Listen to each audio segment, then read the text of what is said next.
love high speed music. But I can't relate to none of that shit because I don't do none of that shit. Like, you know what I'm saying? But what? I'm playing LA Foes all day. LA Foes is in my regular rotation. But I also listen to Sie Note. I listen to Bari. I listen to Sir Eddie C. I listen to the Four Deeps. You know what I'm saying?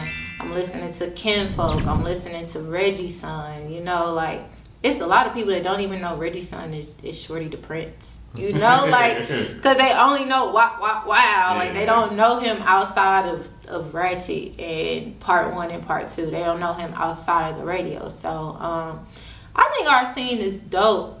I would love to see more platforms showcase more artists outside of just high speed and jug music. Like, a lot of our blogs, which I can say this too because I done already told y'all asses about this, but like, you got a lot of our blogs that their only focus is high speed music artists, or, you know, the Jizzle Bugs, the Lil Tays, the D Honchos, the LA Foes. Because everybody that's out now, like, that's who they came up on it. Like, they came up on all these niggas. So, and it's a few more, but like, what D Honcho doing 1 million views every time he dropped. Like, you know what I'm saying? So, it's like, you got a lot of artists, a lot of new artists, and they young as hell. I'm 27 now, so they probably gonna be like, this hating ass bitch, but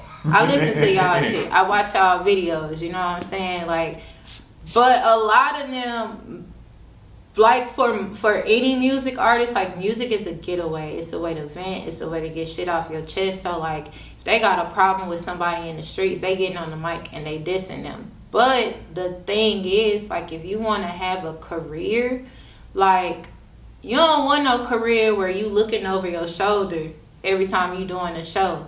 And the other thing too is, like, your career don't move with just you.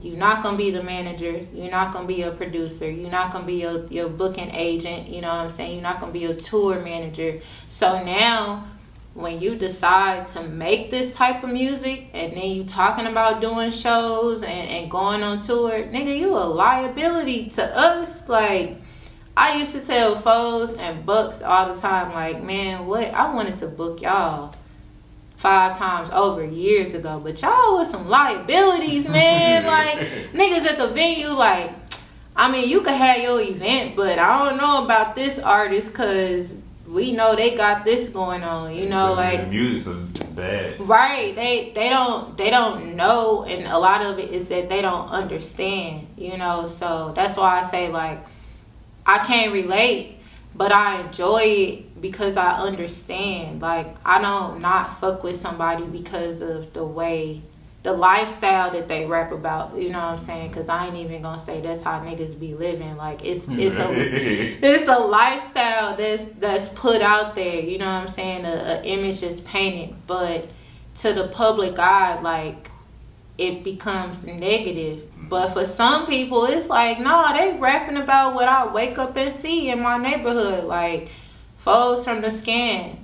My father lives in the scan. So what foes rap about, I can't relate to it because I'm not engaging with people or in those activities, but I see that shit. Niggas then I'm standing in front of my car, niggas pull right up and bump the curb. Goddamn me, like, you know what I'm saying? Or being on the west side and you see the bird looking for somebody, you know what I'm saying? Like, St. Louis. Yeah, it's St. Louis. It's not even about what the life that people are living. It's literally what we experience every day and we see. So we got a dope ass music scene. I think our music scene would make more sense if a lot of our people that are in a position to broadcast these people, if they would venture outside of the LA Foes, the D Honchos, it's 1,000 of them niggas. Just like it's 1,000 of the alternate rap niggas. Like, that's why niggas don't know who Sie Note is. Like, that's why.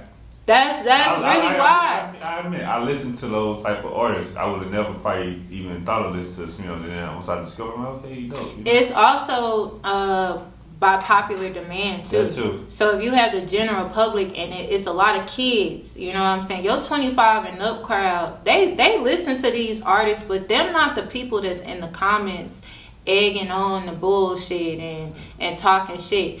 It's the kids 21 and under, you know what I'm saying? Like, that's in the comments saying this, that, and the third. You know, when we did our the 314 day event and we had 30 Deep Grimy there. I was like, everybody was like, he like, man, they won't gonna let me go. They like, I don't know if we can, man. What, we had to book additional security, all that. I ain't seen none of them internet fingers in the crowd. You know what I'm saying? I ain't seen none of them kids. And this was an all-age event. It was a school night, you know what I'm saying? But, like, there were people there with their kids to see 30 Deep Grimy. And the thing with that event specifically was, like, we had 30 Deep Grimy on the stage. We had Raleigh on the stage. We had Lil St. Louis. It's a whole lot of different hoods on the stage, backstage, in the crowd, and we had no bullshit. A lot of people like to say what can't happen, but it can't happen because you ain't never tried it. I'm a try and fail before I say something, you know what I'm saying, ain't gonna work. So it's like, what? Grimy did his first headlining show in St. Louis, and y'all niggas wasn't there because you didn't believe it could happen.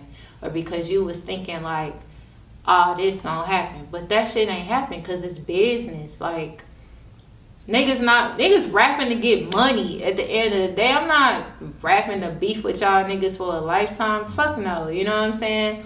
But then, like, even with Jizzle. So I had booked Jizzle for Cinco, and he ended up getting locked up. But the organizers, which was super crazy, like, they was like, oh yeah, we know who Jizzle Bucks is. Like, and when I explained it to them, I'm like, look, I don't talk to him about none of that, his case, none of that. If we talking about the case, it's in relations to the music and like shows and making sure that they know he has this, that, and the third coming up. But when I explained to them, like, this festival is in the neighborhood that his entire family grew up. His manager is producing the stage. I look like an idiot not putting Jizzle Books on that stage. You know what I'm saying? Like, so, you know, we got a really dope music scene, but we need more people to believe in our music scene. And we need more people to really encourage those that, and give opportunity to those that have never been able to step foot on a stage because somebody believes that they're a liability. Like, I don't ever want to have to tell somebody they're a liability. That damn near hurt your feelings. Niggas gonna act like they don't hurt their feelings, but realistically, like, you'll be feeling like, you know, damn, I'm raw as fuck, and you think I'm finna. It's a reality check almost. Like, I did have somebody come to me, and he was a Mexican artist, and music hard as hell. But if you go to his page, it's Glock this, Blicky that, AR this, Draco that. I ain't gonna say his name. Yeah, you know, I ain't gonna say that. He know who he is. Shit, like, y'all, and it's not just him. It's that culture of music, and it's not just